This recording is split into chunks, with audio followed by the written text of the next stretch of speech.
Continuação da leitura do livro Grande Sertão Veredas, de João Guimarães Rosa.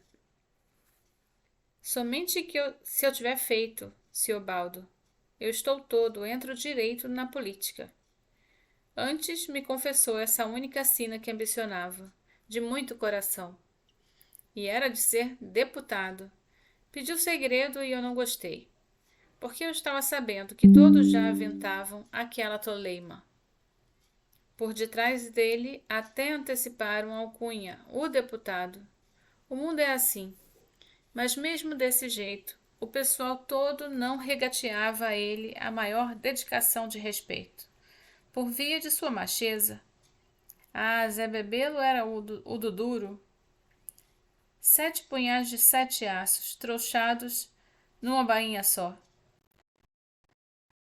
Qualquer quilate de arma, sempre certeira e pontaria. Laçava e campeava feito um todo vaqueiro, amansava animal de maior brabeza, burro grande ou cavalo, duelava de faca, nos espíritos sorlertes da onça acuada, sem parar de pôr, e medo, ou cada parente de medo, ele cuspia em riba e desconhecia. Contavam. Ele entrava de cheio, pessoalmente, e botava paz em qualquer rotuba. O homem couro nágua, enfrentador, dava os urros e mesmo para ele parecia não ter nada impossível. Com tanta bobeia assim, desfrutável e escorril, e ai de quem pensasse em poitar olho nas chacotas. Morria vertiginoso. O único homem jagunço que eu podia acatar, Siobaldo, já está falecido. Agora temos de render esse serviço à pátria. Tudo é nacional. Esse que já tinha morrido, que ele falava, era Joãozinho Bem-Bem, das Aroeiras, de redondeante fama. Se dizia tinha estudado a vida dele nos pormenores com tanta devoção especial que até um apelido em si se apôs, Zé Bebelo, causa que, de nome em verdade, era José Rebelo Adro Antunes. Sei seja, disse Anuí, que sempre haja vergonheira de jagunços, e sobre corja. Deixa que daqui a uns meses, neste nosso norte, não se vai ver mais um qualquer chefe encomendar para as eleições as turmas de sacripantes, desentrando de justiça, só para tudo destruírem do civilizado e legal. Assim dizendo, na verdade, sentava a dizer com ira razoável, a gente devia mesmo se reprovar dos usos do bando com entre armas invadir cidades, arrasar o comércio, saquear na cebaça, barrear nos estrumes humanos as paredes da casa do juiz de direito, escramuçar o promotor amontoado à força numa má égua, de cara para trás com a lata amarrada na cauda, e ainda a cambada dando morras e aí soltando os foguetes. Até não arrombavam pipas de cachaça diante da igreja? Ou isso de expor padre e sacerdote nu no olho da rua? E de ofender as donzelas e as famílias, gozar senhoras casadas, por muitos homens, o marido obrigado a ver. Ao quando falava, com o fogo que puxava de si, Zé Bebelo tinha de se esbarrar, ia até a varanda ou na janela, a apitar o apito, ditar as boas ordens, e daí, mais renovado, voltava para perto de mim e repunha. Ah, cujo vou, Siobaldo, vou. Só eu que sou capaz de fazer e acontecer. Sendo porque fui, eu só que nasci para tanto. Dizendo que depois, estável que abolisse o jaguncismo, o deputado fosse, então reluzia perfeito o norte, botando pontes, baseando fábricas, remediando a saúde de todos, preenchendo a pobreza, estreando 1000 escolas. Começava por aí, durava um tempo, crescendo voz e fraseação, e o muito instruído no jornal ia me enjoando porque completava sempre a mesma coisa. Mas minha vida na fazenda era ruim ou era boa?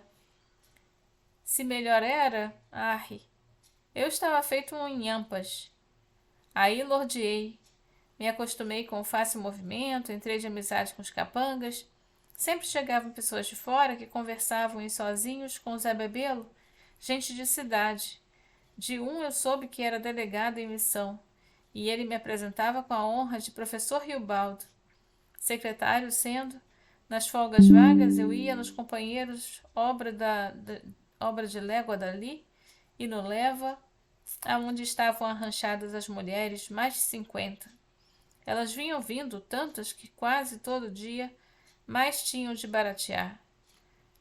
Não faltava esse bom divertir. Zé Bebelo aprovava.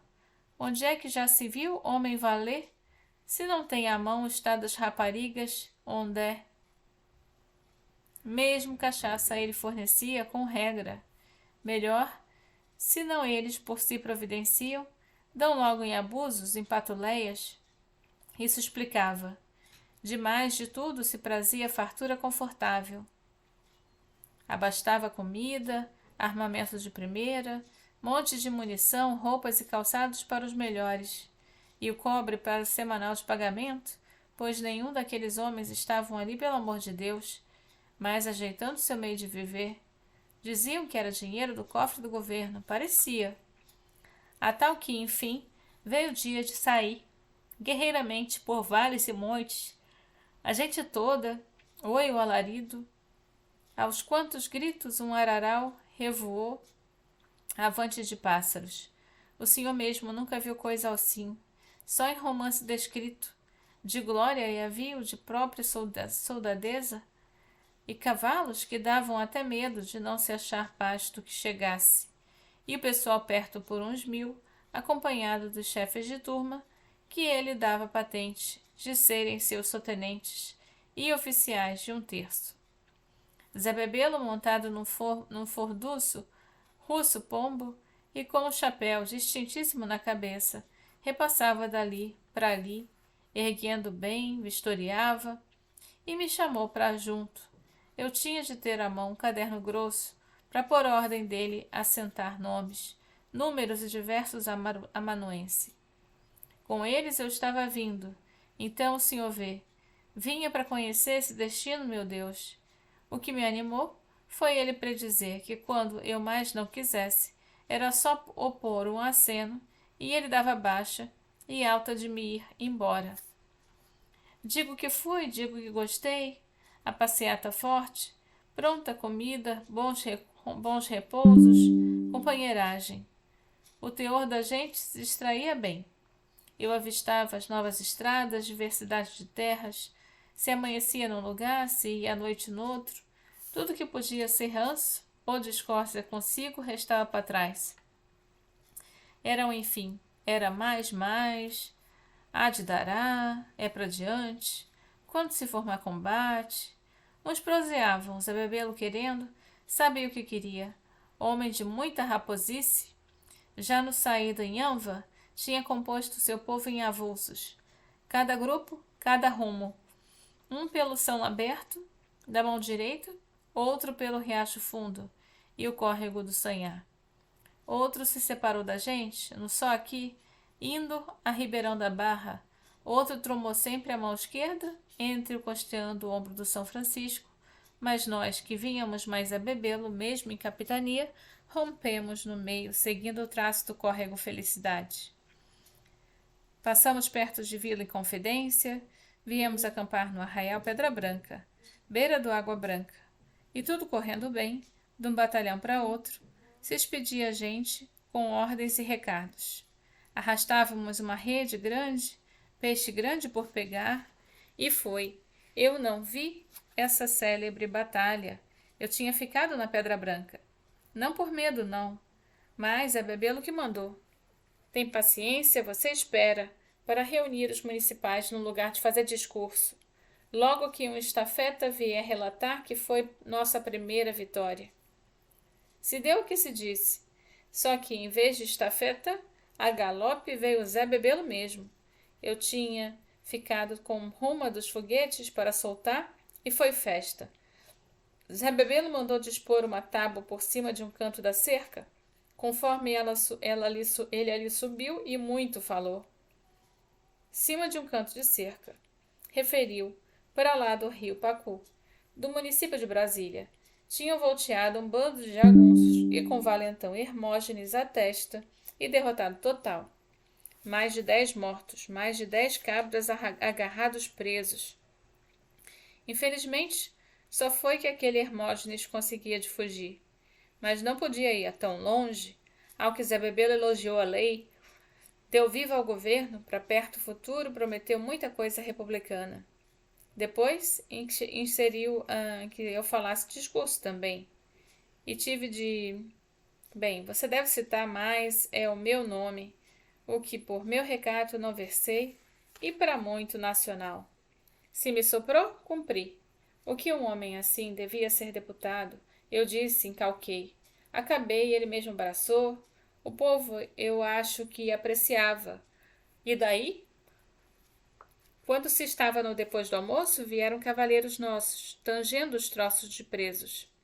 Eu senti pena daqueles pobres cansados, azombados, quase todos sujos de sangue secos. Se via que não tinha mais esperança. Iam de leva para a cadeia de Extrema, e de lá para outras cadeias, e de certo até para a capital. E Zé Bebelo, olhando, me olhou, notou moleza. Tem dó não. São os danados dos façanhosos.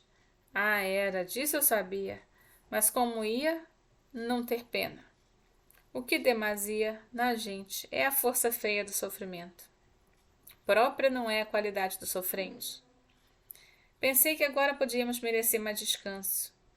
Montar e galopar tem mais. Zé Bebelo chamou e tocamos. Conversamos no caminho, eu perguntei não sei, e Joca Ramiro? Zé Bebelo tiscou de ombros, parece que não queria falar naquele.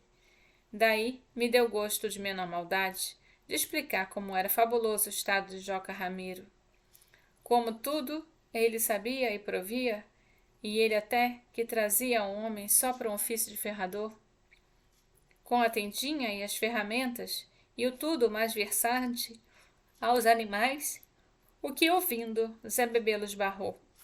Ah, é uma ideia que vale, ora veja. Isso a gente tem de conceber também. É o bom exemplo para que se aproveitar. Ele atinou, e eu, que já não ia contar mais do diverso das peripécias do meu padrinho, dizia que Joca Ramiro inventava do dar batalha. Então, eu, como me consertei, em minha calei a boca. Mire e veja o senhor. Tudo o que na vida se estorva, razão de pressentimentos, porque eu estava achando que, se contasse, perfazia ato de traição. Traição, mas por quê? Dei um tunco. A gente não sabe. Calei a boca toda. Desencurtamos os cavalos.